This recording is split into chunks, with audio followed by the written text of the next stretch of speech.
Pero syempre, bago po tayo dumako sa ating mga may init na balita at issue na bibigyan po natin ng opinyon ngayong Monday morning, dito muna tayo sa ating Food for the Soul and Food for the Spirit.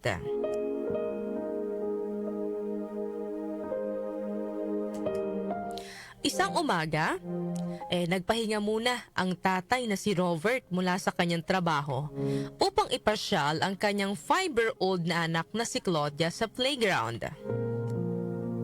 Nang marating na nila ang parke, ay agad sumakay sa kanyang bike si Claudia at nagpaikot-ikot sa park.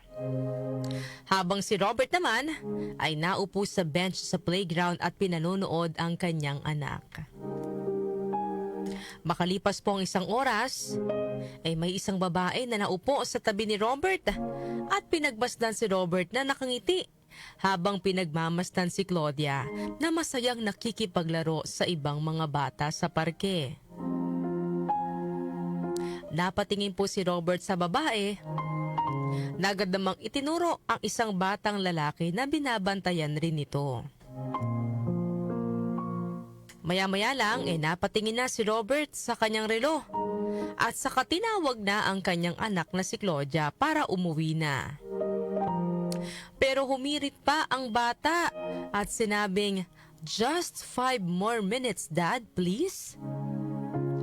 Tumango naman si Robert at muling bumalik sa paglalaro si Claudia. Lumipas po ang 15 minutes at muli na namang tinawag ni Robert si Claudia. Pero katulad kanina, humirit muli ang bata ng panibagong 5 minutes upang makapaglaro pa. Ngumiti naman si Robert at muling pinagbigyan ang hiling ng kanyang anak. Makalipas ang 30 minutes, ay muling tinawag ni Robert si Claudia at humirit uli ito ng ilang minuto para maglaro. Nagulat naman ang katabi nitong babae sa pasensya na ipinapakita ni Robert sa kanyang anak. At sinabing natutuwa siya sa effort ni Robert na paulit-ulit na pagbigyan ng hiling ni Claudia. At sinabi pa nitong, kung ako ang nasa posisyon mo, baka nainis na ako sa anak ko dahil ayaw sumunod. Napangiti naman si Robert at malungkot na sumagot. Nawala na ako ng isang anak dahil nabangga ng isang lasing na driver habang nagbabike ito pauwi ng bahay.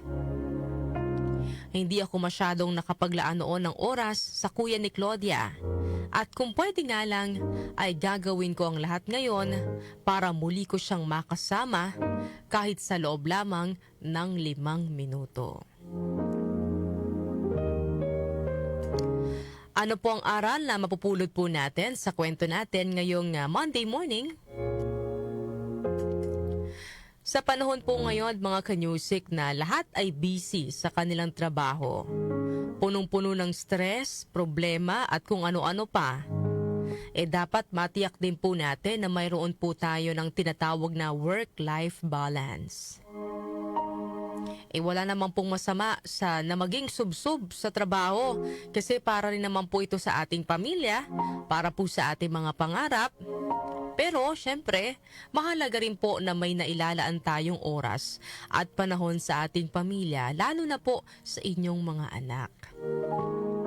Sa atin pong kwento, natutunan po ni Robert ang kahalagahan ng pagbibigay ng oras sa kanyang pamilya sa isang masakit na pamamaraan.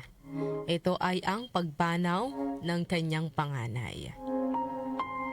Doon niya po na-realize na kulang ang panahon na naibibigay niya sa kanyang anak na ngayon ay pinagsisisihan niya. Pero kahit na paulit-ulit siyang magsisi, huli na.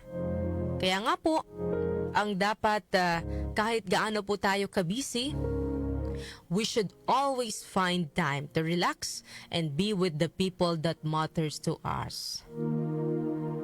Mahirap din po yung sobrang busy. Minsan po nagiging dahilan din yon ng pagkakasakit natin. Siyempre, yung stress, yung pagod, hindi po nakakapagpahinga yung katawan kapag talagang puro trabaho. At hindi rin po natin namamalayan na lumalayo na pala ang loob sa atin ng ating mga mahal sa buhay dahil bihira ka na lang nilang makita at makasama. Sabi nga po, life is a race. It's all about making priorities. So mga kanyusik, mayroon po ba kayong libreng 5 minuto? Ibigay niyo po yan sa taong mahalaga sa inyo.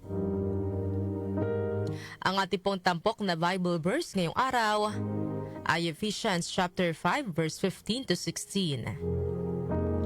Be very careful then how you live, not as unwise but as wise, making the most of every opportunity because the days are evil. Sabi nga po ng dating First Lady ng United States na si Barbara Bush, at the end of your life, you will never regret not having passed one more test, not winning one more verdict, or not closing one more deal. You will regret time not spent with a husband, a friend, a child, or a parent. So habang may pagkakataon mga kanyusik, maglaan po ng oras para po sa ating mga mahal sa buhay. Yan po ang ating Food for the Soul and Food for the Spirit ngayong araw po ng Lunes.